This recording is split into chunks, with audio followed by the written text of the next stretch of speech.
എഫെസ്യർ 5:1 പറയുകയാണ്, ആകയാൽ പ്രിയ മക്കൾ എന്നതുപോലെ ദൈവത്തെ അനുകരിപ്പീൻ. അപ്പോൾ ഉൽപ്പത്തി പുസ്തകം 1-ാം അധ്യായം 1-ാം വാക്യം തുറക്കുമ്പോൾ തന്നെ അതിന്റെ 2-ാം വാക്യം മുതൽ പ്രശ്നമാണ്, മൊത്തം പ്രശ്നമാണ്. അവർ എഴുതിയിരിക്കുന്നു ദൈവം ആദിയിൽ ആകാശവും ഭൂമിയെ സൃഷ്ടിച്ചു, ഭൂമി പാഴായും ശൂന്യമായിരുന്നു, മൊത്തം അന്ധകാരം വ്യാപിച്ചിരുന്നു. പ്രശ്നം. അപ്പോൾ അപ്പൻ എന്താ ചെയ്തത്? ഇതാ ഭൂമി പാഴായിരിക്കുന്നു, ശൂന്യമായിരിക്കുന്നു. അതായത് തന്റെ ചുറ്റും പാഴി ശൂന്യമാണ് കാണുന്നത്. നോക്കുമ്പോൾ മൊത്തം അന്ധകാരം കാണുന്നു, മൊത്തം ഇരുള്, ഒരു വെളിച്ചവുമില്ല. അപ്പോൾ അപ്പൻ എന്താ ചെയ്തത്? കണ്ടതല്ല അപ്പം പറഞ്ഞത്, തനിക്ക് വേണ്ടത് അപ്പം പറഞ്ഞു. താൻ കണ്ടത് മിണ്ടിയില്ല. നമ്മളാണെങ്കിൽ കണ്ടത് മിണ്ടിക്കൊണ്ടിരിക്കും. അയ്യോ ഓടിവാ, മൊത്തം പാഴായേ, മൊത്തം ശൂന്യമായേ, മൊത്തം ഇരുട്ടായേ, പാസ്റ്ററേ, അച്ചോ ഓടിവാ എന്ന് വിളിക്കുന്നതിന് പകരം സ്വർഗത്തിലെ ദൈവം എന്ന നമ്മുടെ അപ്പൻ പറഞ്ഞത് കണ്ടതല്ല, തനിക്ക് വേണ്ടത് പറഞ്ഞു. ദൈവം പറഞ്ഞു വെളിച്ചമുണ്ടാകട്ടെ. കണ്ടത് പറയരുത്, നിനക്ക് വേണ്ടത് പറയണം. മോശ ഇസ്രായേൽ ജനത്തെ ഇറക്കിയേ ഉള്ളൂ ഈജിപ്തിന്റെ അടിമത്തത്തിൽ നിന്ന്. എന്നാൽ ഇവരെ ലക്ഷ്യസ്ഥാനത്തേക്ക് കൊണ്ട് എത്തിപ്പാൻ സ്വർഗത്തിലെ ദൈവം ഭുജമായിട്ട് ഉപയോഗിച്ചത് ജോഷുവയാണ്. ഇതാ ദൈവത്തിന്റെ വചനം പറഞ്ഞത്, ജോഷുവ അവർക്ക് സ്വസ്ഥത വരുത്തിയിരുന്നെങ്കിൽ. അപ്പോ ആരാ സ്വസ്ഥത കൊടുത്തേ? ജോഷുവ അല്ല.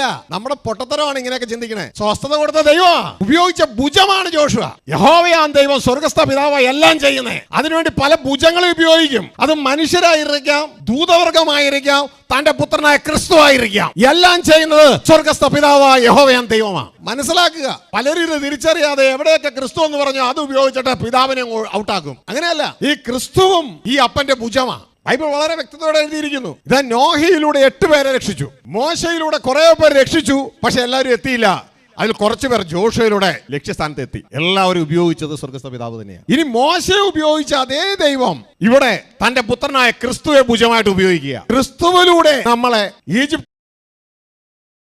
നിങ്ങൾക്ക് സ്ക്രീനിൽ കാണുന്ന ഈ വചനമാണ് പാസ്റ്റർമാരുടെ, അച്ഛന്മാരുടെ കടിച്ചാ പൊട്ടാത്ത അലോസുണ്ടയാണ് ഇതാനം. കാരണം പുതിയ സൃഷ്ടിയെക്കുറിച്ച് ABCD അറിയാത്തതുകൊണ്ട് ഈ പ്രശ്നം ഉണ്ടാകും. മൊത്തം വായിച്ചേ 3:9. ദൈവത്തിൽ നിന്ന് ജനിച്ചവൻ ആരും പാപം ചെയ്യുന്നില്ല, അവന്റെ വിത്ത് അവനിൽ വസിക്കുന്നു. ദൈവത്തിൽ നിന്ന് ജനിച്ചതിനാൽ അവന് പാപം ചെയ്യുവാൻ കഴിയുകയുമില്ല. ഇവിടെ പറയാണ് ദൈവത്തിൽ നിന്ന് ജനിച്ചവൻ ആരും പാപം ചെയ്യുന്നില്ല. കാരണം ഈ പുള്ളി അവിടെ നിന്ന് ജനിച്ചേ, പുതിയ സൃഷ്ടി. ഈ ബോധം നമുക്ക് വേണം. ഈ പുള്ളി ജനിച്ച ദൈവത്തിന് പാപം ചെയ്യാൻ കഴിയത്തില്ല.